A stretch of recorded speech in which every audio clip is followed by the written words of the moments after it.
Hello and welcome to SPM IS Academy. Today we'll analyze important newspaper articles of 7th February 2024. Please note you can download the PDF version of today's newspaper analysis by clicking the link given in the comment section. This is the list of the topics that we will be covering from today's newspaper. First article is about atmospheric rivers. This topic is important from our syllabus GS paper 1 geography point of view. क्या होते हैं atmospheric reverse, पहले वो समझते हैं। देखिए, atmosphere के अंदर एक narrow stream of moisture fast pace से मूव करता है, इसको हम लोग कहते हैं एटमॉस्फेरिक रिवर्स।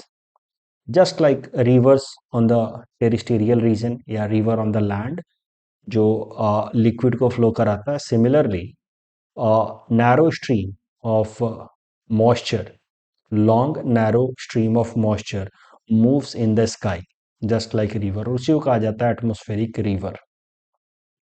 कैसे बनता है वो भी जरा देखते हैं। देखिए, ट्रॉपिकल रीजन में ज़्यादा सनलाइट आता है, insolation, incoming solar radiation is more in the tropical region, that leads to heating of the water in the tropical region, and that ultimately leads to evaporation, rising of the water. These rising water in the moisture form gets mixed up with jet streams. Jet stream का concept आप पढ़ चुके हैं, basic geography में आप पढ़ते हैं, मृदुल sir ने जरूर पढ़ाया होगा। और fast flowing narrow air current in the atmosphere. तो एटमोस्फेयर के अंदर एक एयर का नैरो फास्ट मूविंग करंट होता है जिसको हम लोग कहते हैं जेट स्ट्रीम, और टेरिस्टेरियल रीजन से, ग्राउंड से मॉइस्चर राइज करता है ट्रॉपिकल एरियाज में because of incoming solar radiation heating, और वो मॉइस्चर फिर मिक्स हो जाता है जेट स्ट्रीम के साथ, और that moisture mixed in this jet stream leads to atmospheric rivers. But होता क्या है कि ये जैसे मान लीजिए एटमॉस्फेरिक रिवर है, it is moving over a mountain area, तो ये थोड़ा सा बेंड करेगा। व्हेन इट बेंड्स तो it starts rising, when it rises the moisture starts getting cooling down, and because of lowering of the temperature, क्योंकि जैसे जैसे आप अपर एटमॉस्फेयर में जाते हैं टेम्परेचर कम होता है, because of that lowering of the temperature the moisture starts condensing, starts forming liquid or ice crystal, and then it leads to rainfall, जिसको आप कह सकते हैं deluge of the atmospheric river. जहां जाकर के एटमॉस्फेरिक रिवर एकाएक से ग्राउंड पे हेवी रेन कराने लगे तो उसको कहते हैं deluge by the atmospheric river. और ये जो एटमॉस्फेरिक रिवर्स होते हैं they carry vast amount of water. For having a right perspective, आप मान सकते हैं कि ये जो एटमॉस्फेरिक रिवर्स हैं they sometimes carry water equivalent to flow of Amazon river which is largest river on the earth, but of course it is not in the form of water as it is carried by Amazon river, it is in the form of water vapor in atmospheric river। तो atmospheric river के अंदर जो water होता है it is in the form of water vapor, but the amount is more or less similar to, if it is a larger atmospheric river, the amount is more or less similar to the amount carried by Amazon river on the ground, and wherever they fall on the land they release water vapor in the form of rain and snow, which is known as deluge. It causes huge catastrophe sometimes. तो let us see the weather phenomena associated with atmospheric rivers. तो मैंने आपको बताया कि जैसे कि मान लीजिए कि एटमॉस्फेरिक रिवर आ रही है and it hits the mountain region, तो जो विंड वार्ड साइड होगा वहां पे हेवी रेनफॉल कराता है। रेनफॉल के साथ फ्लडिंग भी आ जाता है, कभी कभार landslide, snow storms are associated. Because of that deluge or huge amount of rainfall in a narrow area, sometimes these atmospheric rivers wherever they fall and cause huge rainfall, then they are they are also known as bomb cyclone. In that region they are also known as bomb cyclone. कुछ कुछ areas के लिए ये positive impact भी play करते हैं। For example some area specially in California region, थोड़ा सा डेजर्ट वाला एरिया है, तो इस एरिया में it brings rainfall sometimes as a form of respite. तो कुछ एरियाज के लिए it is a source of rainfall, such atmospheric rivers are source of rainfall, but in certain areas such amount of rainfall is quite high, and that is why in such areas it is seen as catastrophe and also known by the name bomb cyclone. अगर आप देखें US और Canada के western region में, western coast में, these atmospheric rivers and associated rainfall is a very frequent phenomena. वहाँ पे इसको एक नाम से जाना जाता है, वो है pineapple express. Atmospheric rain in western United States and Canada is known by the name pineapple express. तो दो तीन नाम इस एटमॉस्फेरिक रिवर से एसोसिएटेड हैं, bomb cyclone and pineapple express. Pineapple express specially in western US and Canada. अभी मैंने आपको बताया कि कैलिफोर्निया रीजन में in the US in general it is considered as a positive phenomena because it brings some amount of rainfall.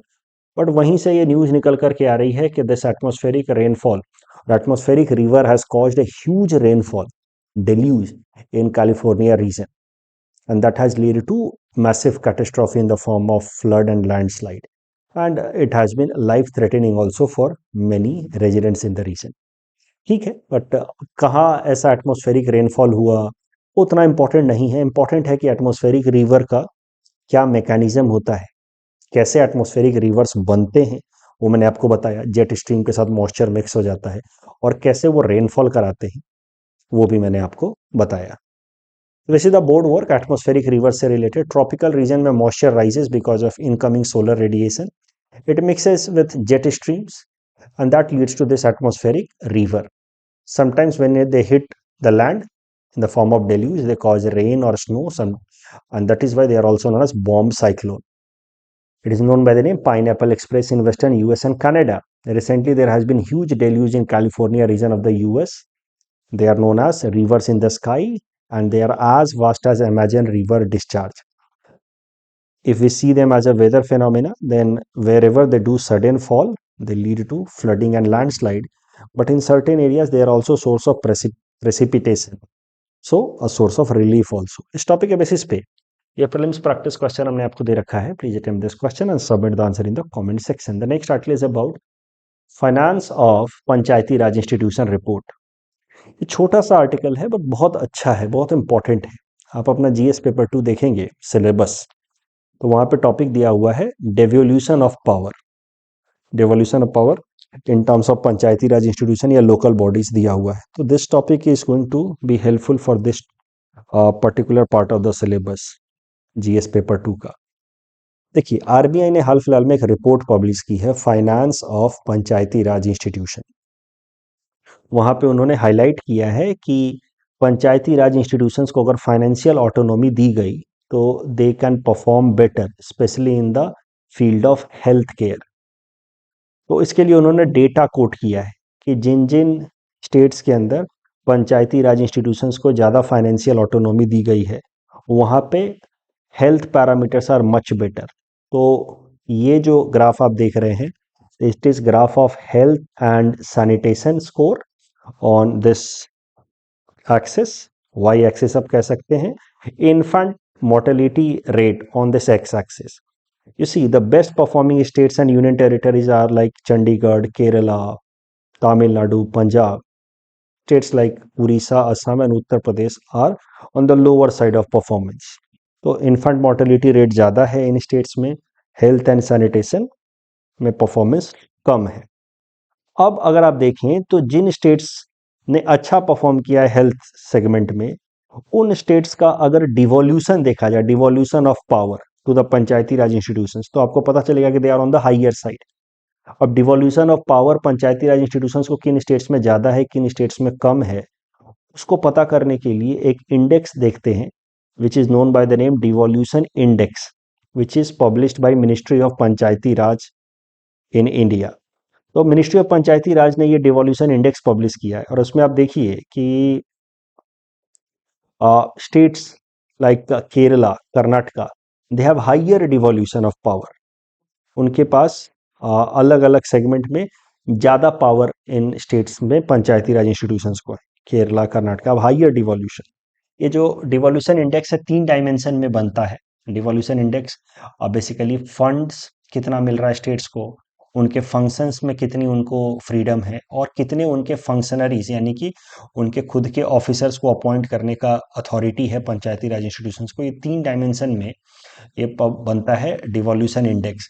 And the states, the best performing states are Kerala, Karnataka, Maharashtra. And you see, जो states best performing है devolution में, यानी कि जहां पे पंचायती Raj institutions को ज्यादा power मिले हुए हैं bye the state legislature, they are better performing states in health, sanitation and infant mortality also. And states like Assam, devolution is less to the Panchayati Raj institutions, and you see directly how it is reflecting in poor performance in health sector.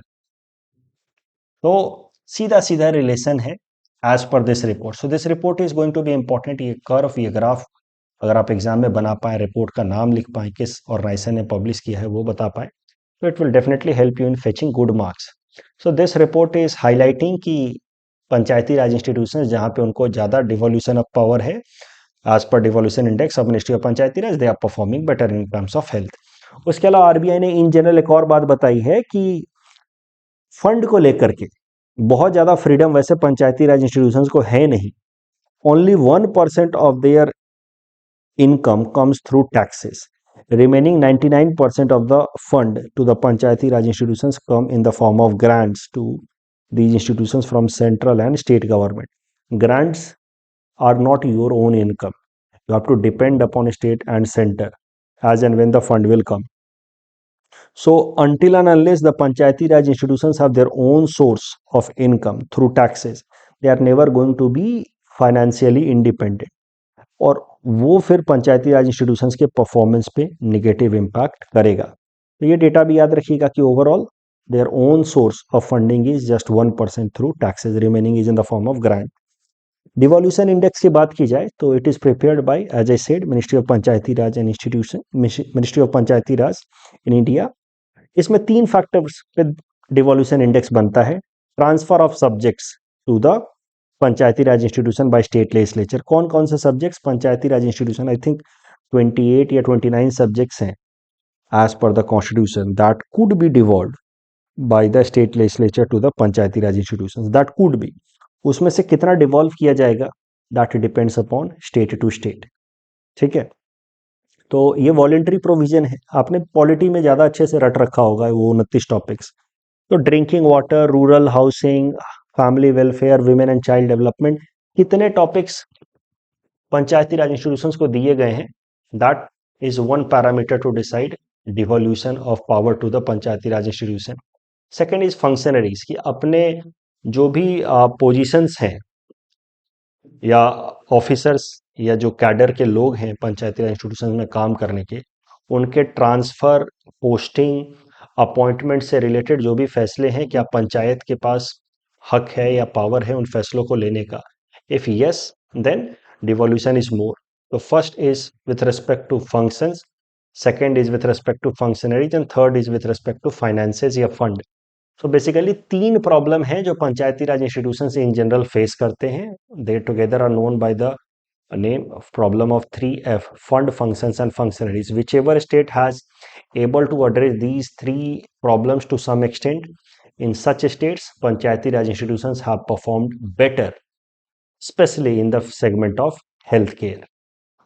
तो मैंने जब 3 problem बता दिया 3F, जो students इस बार 2024 में upcoming prelims exams नहीं दे रहे हैं एपीएससी या यूपीएससी का, they should be attempting this question, mains question. जो भी मैंने समझाया उसके बेसिस पे ये आंसर तो आप कर ही सकते हैं. 120 to 150 वर्ड्स तो आप लिख ही सकते हैं. Please attempt this question if you are not writing exam this year. Finance of Panchayati Raj institution report by RBI highlights fiscal freedom and devolution of power to Panchayati Raj institution will help in better performance, especially in terms of health sector. बताता है कि infant mortality और health and sanitation में केरला, तमिलनाडु जैसे states better performing है, और ये सीधा सीधा कोरिलेट करता है with devolution index as per ministry of Panchayati Raj. यही स्टेट्स, इनके पास ज़्यादा पावर भी है, डिवोल्यूशन ऑफ पावर इनके पास ज़्यादा है by the state legislature, and that is why they are able to perform better in terms of health also. Panchayati Raj institutions are facing the problem of funds. Only 1% of the fund to the Panchayati Raj institution comes through the taxes. Rest is in the form of grant. Overall, the 3 problems faced by Panchayati Raj institutions are fund, functions and functionaries. और उसी के basis पे, इन 3 के ही basis पे devolution index publish करता है ministry of Panchayati Raj. The next topic is about CAR T cell therapy. It is a therapy for treating cancer. इससे रिलेटेड एक आर्टिकल पूरा डिटेल में हमने देखा था लगभग 3 महीने पहले, नवंबर महीने में या अक्टूबर में। उससे रिलेटेड फिर कुछ नया डेवलपमेंट हुआ, इसलिए एक बार फिर से हम लोग देखेंगे CAR टी सेल थेरेपी है क्या, and then we will see current development. This topic is important for our syllabus GS paper 3 science and technology point of view. देखिए, कैंसर ट्रीटमेंट के 3 मोटे मोटे तरीके हैं। कैंसर आपको पता है मलिग्नेंट सेल्स होते हैं। मलिग्नेंट सेल्स मतलब degenerated cells, and they have potential to degenerate the surrounding cells also. Ultimately it can be fatal अगर इसको रोका नहीं गया तो, उसके प्रोग्रेस को रोका नहीं गया तो कैंसर ट्रीटमेंट के 3 तरीके हैं। सर्जरी, बट सर्जरी में प्रॉब्लम क्या है कि कैंसर सेल्स रीजनरेट हो जाते हैं, कैंसरस सेल रीजनरेट हो जाते हैं। दूसरा है रेडियोथेरेपी, इम्यूनोथेरेपी या केमोथेरेपी। रेडियोथेरेपी मतलब रेडिएशंस की मदद से मलिग्नेंट सेल्स को बर्न डाउन करना या कट डाउन करना।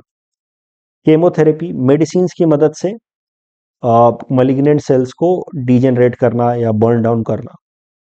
इम्यूनोथेरेपी जहां पे कुछ ऐसा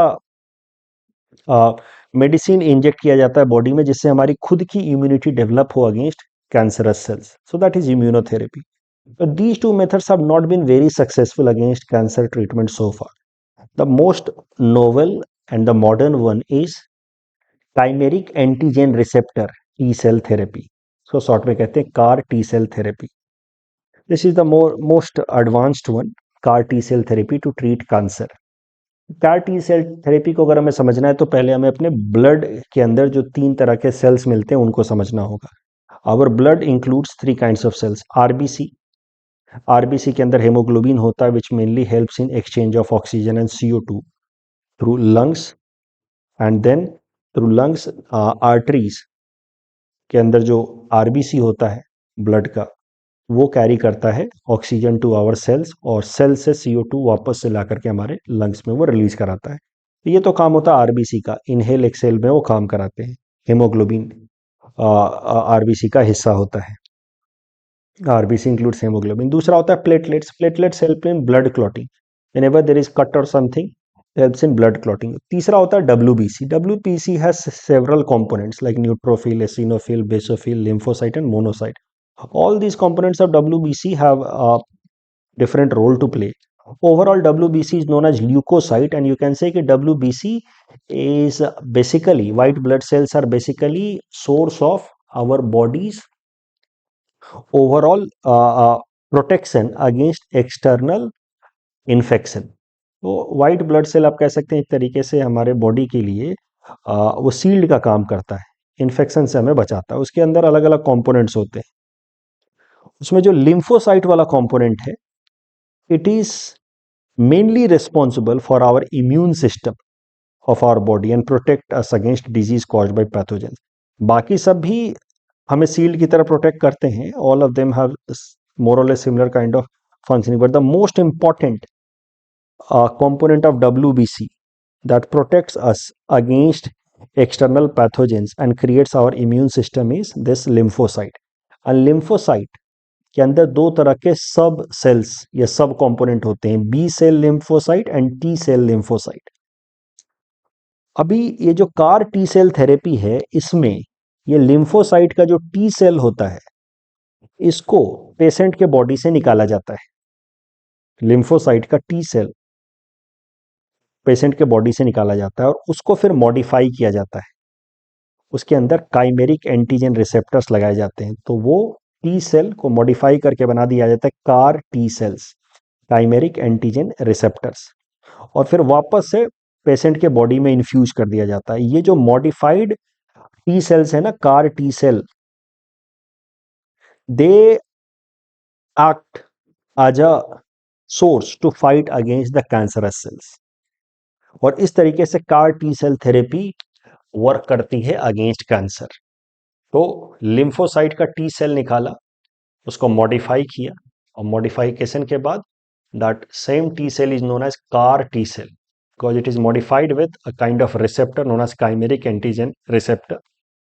then CAR T cell is again infused in the patient's body, and that CAR T cell helps in protecting body against cancer infection। that is why CAR T cell is also known as cancer fighting cells। अभी car T cell विदेशों में इस्तेमाल होता रहा है for cancer treatment, लेकिन भारत का खुद का indigenous method of CAR T cell therapy recently develop किया गया था by an India based company ImmunoACT, which has been incubated by IIT Bombay. मतलब आईआईटी बॉम्बे ने इसको डेवलप किया है, सपोर्ट किया इम्यूनो एक्ट को। इस इम्यूनो एक्ट कंपनी ने कार टी सेल थेरेपी के लिए एक नया मेडिसिन डेवलप किया, नेक्सकार 19। नेक्सकार 19 को लगभग 2-3 महीनों पहले भारत के अंदर मार्केट ऑथराइजेशन भी दे दिया भारत की एजेंसी सीडीएसओ ने, जिसका अथॉरिटी होता है किसी भी नए मेडिसिन को मार्केट में अलाउ करने का अथॉरिटी देना या परमिशन देना। सीडीएसओ ने कार टी सेल, ये भारत की खुद की, वैसे कार टी सेल विदेशों में ऑलरेडी हो रहा था, भारत का खुद का अपना टेक्नोलॉजी भारत की कंपनी द्वारा इम्यूनो एक्ट द्वारा CAR T cell therapy develop की गई, और उसमें थेरेपी का नाम भारत के अंदर इम्यूनो एक्ट कंपनी के कार टी सेल थेरेपी का नाम है नेक्सकार 90। सीडीएसओ ने इसको अप्रूवल भी दे दिया 3 महीने पहले लगभग। और अब न्यूज निकल करके आ रही है कि भारत में पहला पेशेंट भारत के इस कार टी सेल थेरेपी के अंतर्गत ट्रीट करके ठीक किए जा चुके हैं। उनका नाम है डॉक्टर कर्नल वीके गुप्ता। नाम रटना इंपॉर्टेंट नहीं है, बट ये डेटा थोड़ा सा ध्यान दीजिए, इट इज इंटरेस्टिंग वन, कि वीके गुप्ता साहब का 64 साल के थे, he was having some cancer. इनका भारत के अंदर ये जो indigenous CAR T cell therapy है इसके अंतर्गत इलाज हो गया इन 42 लाख रुपीस। यही इलाज अगर उनको विदेशों में कराना होता with the foreign methods, foreign company products, तो 3 से 4 करोड़ रुपए खर्च होते। Cancer treatment, surgery, radiotherapy, immunotherapy and chemotherapy. Surgery में रीजनरेशन के चांसेस रहते हैं। रेडियोथेरेपी, इम्यूनोथेरेपी में इनटेक ऑफ ड्रग्स करना होता है which has many side effects. CAR T cell therapy, most advanced one, it develops immunity against cancer, it modifies T cell to generate immunity against cancers। तो blood cells में RBC, haemoglobin, वो oxygen और CO2 को exchange में help करता है। Platelets help in blood clotting and WPC में कई सारे कंपोनेंट, तो उसमें से लिम्फोसाइट होता है, B cell and T cell, और यही टी सेल को मॉडिफाई किया जाता है in CAR T cell therapy, जिससे कैंसर का ट्रीटमेंट किया जा सकता है। बी सेल और टी सेल के ऊपर यूपीएससी ने 2022 प्रीलिम्स में यह प्रश्न पूछा था। Please attempt this question and submit the answer in the comment section. The next topic is about Humboldt Enigma. This topic is important from our syllabus GS paper 3 environment point of view. देखिए, Humboldt Enigma geography का एक concept है, आप कह सकते हैं ecosystem, biodiversity का एक कॉन्सेप्ट है। ये Humboldt Enigma highlights an anomaly. Anomaly मतलब something which is against our intuition or against our conventional knowledge is known as anomaly. So Humboldt enigma is an anomaly against our conventional understanding of certain idea. ये कहता है कि देखिए जी, normal हमारी understanding कैसी है biodiversity को लेकर के, कि अर्थ के ऊपर जो सबसे डेंस बायोडाइवर्सिटी वाले रीजन होंगे they will be in the tropical reason, because वहीं पर रेनफॉल ज़्यादा होती है, ठीक है। So that is why the most diverse bio ecosystem would be in the tropical region. But contrary to our conventional ideas, even the mountain regions are having very diverse ecosystem, and in fact in certain areas the mountain regions ecosystem have more biodiversity in exceptional manner which defies our common notion. ये है Humboldt enigma या anomaly. It is a theory that questions our conventional notion that tropical regions having ample amount of sunlight are the primary center of biodiversity on earth। ये कहता है कि देखिए जी, despite less sunlight and colder temperature, mountain ecosystems have exceptional biodiversity also, and this is an anomaly जो हमारी conventional understanding के against जाता है। This anomaly was highlighted by Alexander von Humboldt, that is what is known as Humboldt enigma. Let us understand it with help of an example. Let us take that example from India itself. देखिए, दुनिया के अंदर 36 ऐसे regions हैं जिनको biodiversity hotspots की तरह identify किया गया है। बायोडाइवर्सिटी हॉटस्पॉट्स मतलब रीजन्स हैविंग हाई बायोडाइवर्सिटी। भारत के अंदर 36 में से इसको डेवलप करने वाला इंसान का नाम है नॉर्मन बायर। दुनिया के 36 ऐसे जगहों को आइडेंटिफाई किया गया है आज बायोडाइवर्सिटी हॉटस्पॉट। भारत के अंदर 4 बायोडाइवर्सिटी हॉटस्पॉट है, वेस्टर्न घाट्स, एंड श्रीलंका को मिला करके एक बायोडाइवर्सिटी हॉटस्पॉट। दूसरा हिमालयन बायोडाइवर्सिटी हॉटस्पॉट। तीसरा Indo Burma biodiversity hotspots and चौथा सुंडालैंड। सुंडालैंड मेनली इंडोनेशिया में, लेकिन थोड़ा सा हमारा अंडमान निकोबार वाला जो आइलैंड है वो भी बायोडाइवर्सिटी हॉटस्पॉट्स में आता है। That is known as Sundaland biodiversity hotspot. Now you see, ये जो हिमालयन रीजन है ये तो ट्रॉपिकल में भी नहीं है, माउंटेनस है, yet it is a biodiversity hotspot. So this Himalayan biodiversity hotspot proves some substance in Humboldt enigma. Humboldt enigma, anomaly by Alexander von Humboldt, question conventional notion. Tropical region are primary region of Earth's biodiversity, that is conventional notion. It claims that even mountain ecosystems are more diverse, and this Humboldt enigma to great extent is justified in Himalayan region, which is one of the 4 biodiversity hotspots of India. ये छोटा सा topic है rights issues, जो कि आजकल prelims आ रहा है। तो प्रीलिम्स में आजकल इकोनॉमिक्स ऐसे छोटे मोटे टर्म्स बेस्ड क्वेश्चन पूछ लेते हैं, यूपीएससी में भी पूछा है, तो इसलिए इसको हम लोग कवर करते हुए चल रहे हैं। राइट्स इशूज की अगर बात की जाए तो कभी कभी कोई कंपनी क्या करती है कि अपने एग्जिस्टिंग शेयर होल्डर्स को वो नए शेयर्स ऑफर करती है एट ए डिस्काउंटेड प्राइस। ठीक है, तो मान लीजिए कि आपकी किसी कंपनी में शेयर है, आपको उस कंपनी में और नए शेयर्स खरीदने हैं, तो आपको सेकेंडरी मार्केट में जाकर के खरीदने की जरूरत नहीं है। The company might give you a right issue, जहां पे you might, since you are already a share holder in the company, you might buy more shares in the company and that too at a discounted price. इसको कहा जाता है right issues. Right issue is an offering of rights, अधिकार मिलता है to the existing share holders of a company to buy additional shares directly from the company rather than going and buying shares from secondary market like any other investor. तो आप existing अगर share holder हैं तो आप company के shares खरीद सकते हैं डायरेक्टली फ्रॉम द कंपनी, इसी को कहा जाता है rights issues. It gives preferential treatment to the existing share holders. It is of course a right not obligation. जो पहले से शेयर होल्डर है उनका ये अधिकार है, मजबूरी नहीं है कि खरीदना ही, इच्छा है तो you can have right under this right issue to purchase shares at a lower price, ठीक है, as it is as compared to the price at which it is available to any other investor in secondary market. The number of additional shares that can be bought depends upon existing holding of the share owners. तो पहले से आपके पास कितने shares हैं उसके basis पर depend करेगा कि राइट्स इश्यूज में आपको कितने और नए शेयर्स खरीदने को अलाउ करेगी कंपनी। Operation smiling Buddha, India's first nuclear test. National agriculture market से रिलेटेड पहला स्टेटमेंट सही, लेकिन दूसरा गलत है। FAC is lead agency for implementation of NAM. That's all from our side for today. Thanks for watching.